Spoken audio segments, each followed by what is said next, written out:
శ్రీమాత్రే నమః. దుర్గమ్మ 2939 ఛానల్‌కి స్వాగతం. సామాన్యంగా భోగి, సంక్రాంతి, కనుమ పండగ అనగానే గుర్తుకు వచ్చేది ఏమిటంటే కొత్త బట్టలు వేసుకోవడం, సినిమాలు చూడడం అనుకుంటాం. కానీ కాదు. మనకి ఆధ్యాత్మికంగాను ఎంతో ముఖ్యమైన రోజులు అవి. ఆ 3 రోజుల్లోనూ చేయవలసినవి 10 పనులు ఉన్నాయి. అవి అన్నీ చేయగలిగితే గనక అద్భుతమైన ఫలితం వస్తుంది. ఆ పండుగలు ఏమిటో ఇప్పుడు మనం చూద్దాం.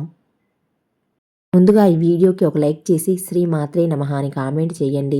మీ ఫ్రెండ్స్ అండ్ ఫ్యామిలీ మెంబర్స్కి షేర్ చేయండి. మొట్టమొదటిది భోగి. భోగి రోజు చేయవలసిన విధులు ఏమిటంటే భోగి పీడని వదిలించుకోవాలి అని చెప్తారు మన పెద్దవాళ్ళు. ఎలా వదులుతుంది అంటే దానికి 3 మార్గాలు చెప్పారు. మొట్టమొదటిది ఏమిటంటే మనుషులు స్త్రీ పురుషులు ఎవరైనా భోగి పీడను వదిలించుకోవాలంటే తలంటుతో స్నానం చేస్తే భోగి పీడ వదులుతుంది. చిన్న పిల్లలు ఉన్నారంటే 5 సంవత్సరాల పిల్లలు ఉన్నారంటే వాళ్ళకైతే భోగి పండ్లు పోయడం ఒక ప్రక్రియ ఉంటుంది. ఇది అందరికీ తెలిసిందే. అది చేస్తే భోగి పీడ వదులుతుంది. 5 సంవత్సరాల పిల్లలకైతే అలాగే ఇంటికి పట్టిన పీడ ఎలా వదులుతుంది అంటే దానికి భోగి మంట వేయమని చెప్పారు పెద్దలు. భోగి మంట ఎలా వేయాలంటే అందరికీ తెలిసిందే. పాతవి, పాడైపోయినవి, విరిగిపోయినవి అవన్నీ తీసుకువచ్చి ఆ మంటల్లో పారేస్తే భోగి పీడ వదిలిపోతుంది అని చెప్తారు పెద్దవాళ్ళు. భోగి మంట అంటే సామాన్యమైనది కాదు. అది అగ్నిహోత్రం చేయడం లాంటిది. పూజని సామాన్యుడి ముంగిటకు తీసుకువచ్చే ప్రయత్నమే భోగిమంట. అందుకే చూడండి, శాస్త్రం తెలిసిన వాళ్ళకి మీరు చూస్తే భోగిమంట అంతా చల్లారాక ఆ భస్మాన్ని తీసి వాళ్ళు పెట్టుకొని పిల్లలకు కూడా పెడుతూ ఉంటారు. ఎందుకు అంటే అది హోమంతో సమానమైనది. అందుకని ఎట్టి పరిస్థితుల్లోనూ భోగి మంటను మానకండి. 2. భోగి పండుగ అనేది దక్షిణాయన పుణ్యకాలానికి ఆఖరి రోజు. అలాగే ధనుర్మాసానికి కూడా ఆఖరి రోజు. మీ దగ్గరలో ఉండే ఏదో ఒక ఆలయానికి వెళ్ళి కూర్చోండి. అక్కడ గోదా కళ్యాణం జరుగుతుంది. కళ్యాణాన్ని చూసి స్వామి అమ్మవార్ల ఆశీర్వాదం తీసుకొని తీర్థప్రసాదాలను స్వీకరించాలి. మూడవది ముఖ్యమైనది ఏమిటంటే ఈ పండుగలలో నువ్వులకు సంబంధించింది ఖచ్చితంగా తిని తీరాల్సిందే అని మనకు శాస్త్రంలో చెప్పబడి ఉంది. అందుకే చిమిలి ఉండలు అని ఉంటాయి కదా, ఆ చిమిలి చేసుకొని తప్పకుండా తింటారు ఈ పండగకి. పక్కన వాళ్ళకి కూడా పంచిపెడతారు. ఎందుకంటే సామాన్యంగా ఎవ్వరూ తీసుకోరు.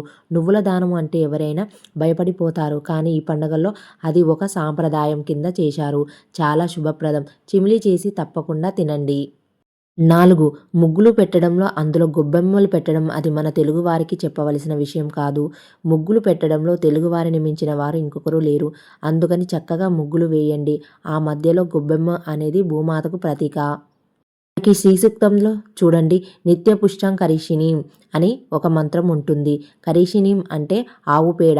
అది కూడా లక్ష్మీదేవి స్వరూపము అన్నమాట. అందరూ ఇంటి ముంద గొబ్బెమ్మను పెట్టుకోండి. ఇవి అన్నీ కూడా భోగి రోజు చేయవలసిన నియమాలు. ఇక సంక్రాంతి రోజు అతి ముఖ్యమైన రోజు. సూర్యుడు మకర రాశిలోకి ప్రవేశించడం జరుగుతుంది. మనకి ఒక సంవత్సర కాలాన్ని దేవతలకు ఒక రోజు అని చెప్తారు. అందుకని సంవత్సరానికి ఒకసారి తద్దినాలు పెడుతూ ఉంటారు. ప్రతిరోజు భోజనం పెట్టడం అన్నమాట. 5. మకర రాశికి అధిపతి శని. అలాగే పుష్యమాసానికి శనిమాసం అని కూడా అంటారు. అందుకని నువ్వుల పిండితో నలుగు పెట్టుకొని స్నానం చేయమని చెప్తారు. అది చాలా ముఖ్యం. ఇది మాత్రం అస్సలు మానకూడదు. ఆ తర్వాత సంక్రాంతి రోజు చేయవలసినది, ఈ పండుగలలో చేయవలసినది 6వ విధి ఏమిటంటే 6. ఆ రోజు రుద్రాభిషేకం తప్పనిసరిగా చేయమని చెప్తారు. ఎలా చేయాలో ఇప్పుడు మనం చూద్దాం. జాగ్రత్తగా వినండి. ప్రతి ఇంట్లో చిన్న శివలింగం ఉంటుంది కదా, దానిని తీసుకోండి. పైన పేరిన నెయ్యి కొంచెం శివలింగం పైన పెట్టండి. పెట్టి కరిగిన నెయ్యి ఉంటుంది కదా, దానితో అభిషేకం చేస్తూ రుద్రాభిషేకం మంత్రం చదువుతూ ఈ అభిషేకాన్ని పూర్తి చేయాలి. రుద్రాభిషేకం చేయడం వలన ఏ జన్మలోనూ దారిద్ర్యం అనేది రాదు అనేది శాస్త్రంలో చెప్పబడి ఉంది. ఆ రోజు నెయ్యితో కనుక అభిషేకం చేస్తే అపార ఫలితం ఉంటుంది.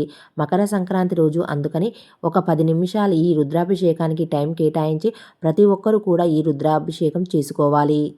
ప్రసాదంగా నివేదించాల్సింది సంక్రాంతి రోజు చేస్తాం కదా, పొంగలి నివేదన చెయ్యండి చాలు. శుభప్రదం. 7. ఏడవది ఏమిటి అంటే సంక్రాంతి రోజు తప్పకుండా పితృదేవతలకు సంబంధించినది ఏదో ఒకటి చేయాలి. అసలు కొన్ని కులాలలో కొన్ని సాంప్రదాయాలలో శ్రాద్ధం కూడా పెడతారు సంక్రాంతి రోజు. ఎందుకంటే పితృదేవతలు మనం వాళ్ళని అనుసరిస్తున్నామా లేదా అని గమనించేవి కొన్ని రోజులు ఉంటాయి. సంవత్సరంలో దీపావళి రోజు, అమావాస్య రోజు, సంక్రాంతి రోజు, మహాలయ అమావాస్య రోజు అలాంటి రోజులలో అన్నమాట. అందుకని పితృదేవతలకు సంబంధించినది ఏదో ఒకటి చేసి వాళ్ళు తృప్తులైతే కనుక మన పిల్లలు, మనం ఉద్యోగాలు, చదువులు, వాళ్ళ తెలివితేటలు, వాళ్ళ పెళ్ళిళ్ళు, వాళ్ళ పిల్లలు అన్నీ సజావుగా జరిగిపోతాయి. పితృదేవత అనుగ్రహం కోసం అయితే ఏం చేయాలి అంటే పితృదేవతల అనుగ్రహం కోసం పితృదేవతల శ్లోకం ఉంటుంది. దానిని 3, 4 నిమిషాల కంటే ఎక్కువ చదివేది ఉండదు. కాబట్టి ఆ శ్లోకం తప్పకుండా చదవండి. పూజ అయిపోగానే పితృదేవతల శ్లోకం చదవండి చాలు. 8.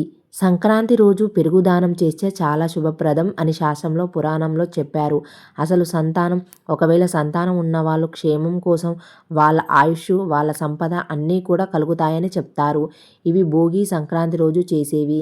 ఇక కనుమ రోజు చేసేవి ఏమిటంటే 9 పశువులను, పశు సంపదను అర్చించే రోజు కనుమ. పల్లెటూర్లకు వెళితే మనకి కడుపు నిండిపోతుంది. వాళ్ళు చక్కగా ఈ గోవు మా లక్ష్మి, ఇది మా భీముడు అండి, ఇదిగో మా వెన్నెలండి, ఇదిగో మా రాముడు అండి పేర్లు పెట్టి ఎంతో ప్రేమగా చూసుకుంటారు. వాళ్ళు ఈ కనుమ రోజు అయితే వాళ్ళ గోశాలను కడిగేసి, ముగ్గులు వేసి, గోవులన్నిటికీ అలంకరణ చేసి, వాటికి బట్టలు తొడిగి, పసుపు రాసి ఎంతో ప్రేమగా ఆరాధిస్తారు. అవన్నీ కూడా సిటీలో ఉన్న మనం చేయలేం కదా. కుదిరితే కనుక ఏదైనా గోశాలకు పిల్లలను తీసుకొని వెళ్ళండి. కుదరకపోతే ఇంట్లోనే కృష్ణుని బొమ్మకు లేదా గోవుకు గోపూజ చేసుకుంటే చాలా ఉత్తమం. అది కనుమ రోజు ఖచ్చితంగా మినుములు తినాలి అనే ఆనవాయితీ మనకు ఉంటుంది. అందుకని ఆ రోజు గారెలు కానీ, వడలు కానీ వండుకు తినండి. ఈ 10 మనం చేయవలసిన విధులు. వీటితో పాటు ఇంకా కొన్ని విధులు చేసుకోవచ్చు. కొంతమంది బొమ్మల కొలువు పెడతారు. కొన్ని బొమ్మలు పెట్టి చుట్టుపక్కల వాళ్ళను పిలుస్తారు. కొంతమంది వడ్లు కుచ్చులు అని కడతారు. మీ సాంప్రదాయంలో కనుక ఈ వడ్లు కుచ్చులు కట్టేది ఉంటే ఇది మాత్రం అస్సలు మానకండి. ఆ వడ్ల కుచ్చులు తీసుకువచ్చి ఇంటి ముందు కానీ, గుడి ముందు కానీ మొక్కుకొని కడుతూ ఉంటారు. చాలా శుభప్రదం. ఈ వడ్ల కుచ్చులు కట్టడం అనేది సాంప్రదాయంలో ఉంటే మటుకు ఖచ్చితంగా చెయ్యండి. ఇంకా మనం పాటించవలసినవి 3 ఉన్నాయి.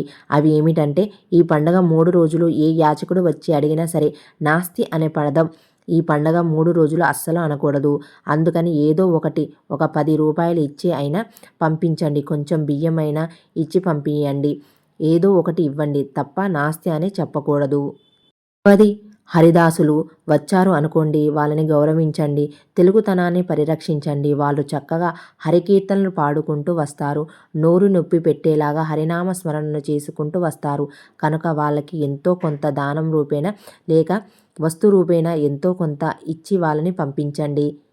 సంక్రాంతి అనేది రైతు పండగ కనుక రైతుని గౌరవించండి. రైతు లేకపోతే మనం లేము. ఒక సైనికుడు కానీ, ఒక రైతు కానీ దేశానికి ఎంతో ముఖ్యం. వీలుంటే రైతుని గౌరవించండి. శ్రీమాత్రే నమః.